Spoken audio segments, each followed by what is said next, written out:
Hello everyone, আসসালামু আলাইকুম। Welcome back to my channel বাবিন রান্নাঘরে আপনাদের স্বাগতম। করে দেখাবো কিভাবে পারফেক্ট ভুনা খিচুড়ি তৈরি করতে হয়। প্রথমেই আমি চুলায় একটা প্যান বসিয়ে তারপর আমি এর মধ্যে দিয়ে দিচ্ছি হাফ কাপ পরিমাণ মুগ ডাল। এই মুগ ডালটাকে আমি হালকা একটু ভেজে নেব। খুব বেশি ভাজা দরকার নেই, হালকা একটু ভেজে নিলেই হবে। এতে করে মুগ ডালটা থেকে খিচুড়ি থেকে খুব সুন্দর একটা স্মেল আসবে।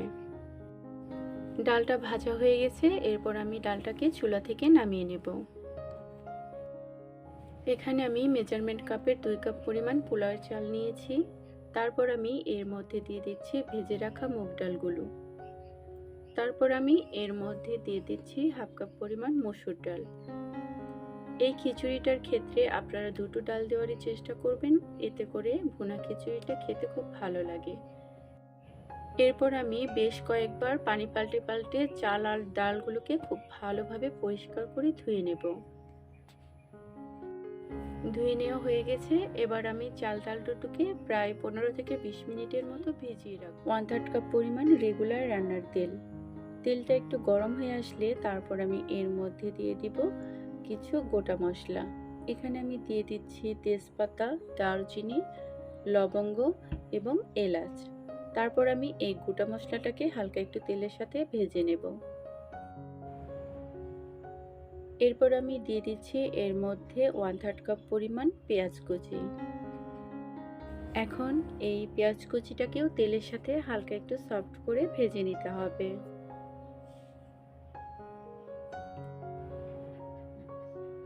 পেঁয়াজ কুচিটা ভাজা হয়ে গেলে তারপর আমি এর মধ্যে দিয়ে দিচ্ছি 2 টেবিল চামচ আদা রসুন পেস্ট। এখন এই আদা রসুন পেস্টটাকে তেলের সাথে একটু ভেজে নিতে হবে, কারণ আদা রসুনের মধ্যে একটা কাঁচা একটা স্মেল থাকে, আর এই তেলের সাথে হালকা একটু ভেজে নিলে এই স্মেলটা চলে যায়। সব কিছুকে আবারও একত্রে খুব ভালো করে ভেজে নিয়ে তারপর আমি এর মধ্যে সামান্য একটু পানি দিয়ে দিব, কারণ এর মধ্যে আমি এরপরে মশলা দেব, যাতে মশলাগুলো পুড়ে না যায়, এই জন্য আমি আগে থেকে এখানে সামান্য একটু পানি দিয়ে দিলাম। এরপর আমি এর মধ্যে দিয়ে দিচ্ছি 1 টেবিল চামচ পরিমাণ হলুদ গুঁড়া, হাফ টেবিল চামচ পরিমাণ লাল মরিচের গুঁড়া এবং দিয়ে দিচ্ছি স্বাদ মতো লবণ। দিয়ে দিচ্ছি হাফ টেবিল চামচ পরিমাণ গরম মশলা। এখন এই সব কিছুকে একত্রে খুব ভালোভাবে মিশিয়ে নিতে হবে। এরপর এই পানিটা দিয়ে মশলাটাকে খুব ভালোভাবে কষিয়ে নিতে হবে। যে কোনো রান্নার ক্ষেত্রে যদি আপনারা মশলাটাকে খুব ভালোভাবে কষিয়ে নেন তাহলে রান্নার স্বাদটা ভালো হয়। কষাতে কষাতে যখন গ্রেভি থেকে এরকম তেল উঠে আসবে তখন বুঝে নিতে হবে কষানো হয়ে গেছে।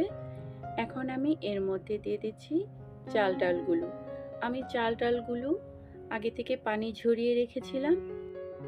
এখন এই সব কিছুকে একসাথে মশলার সাথে খুব ভালো করে মিশিয়ে নিতে হবে।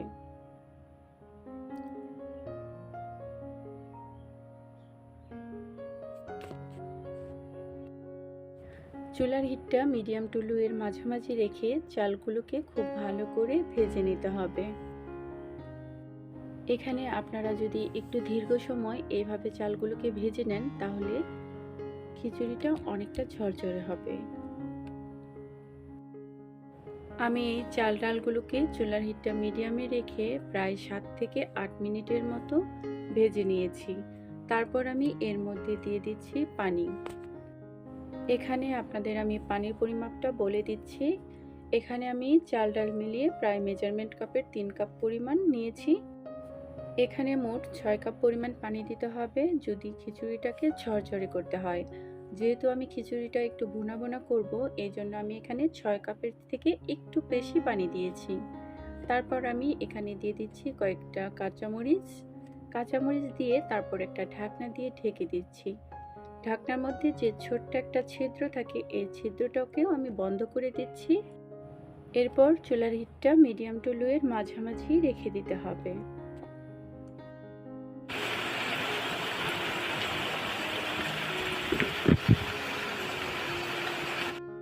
খিচুড়িটা প্রায় 7-8 মিনিট হয়ে যাওয়ার পর তারপর আমি ঢাকনাটা খুলে দিব।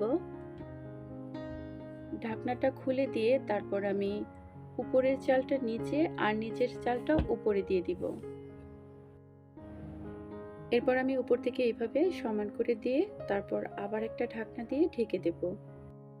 চুলার হিটটা একদম লোয়ে করে দমে রেখে দিতে হবে।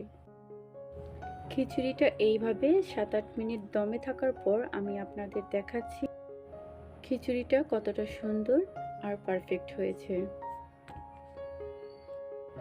আর এরই মাঝে রান্নাটা হয়ে গেছে।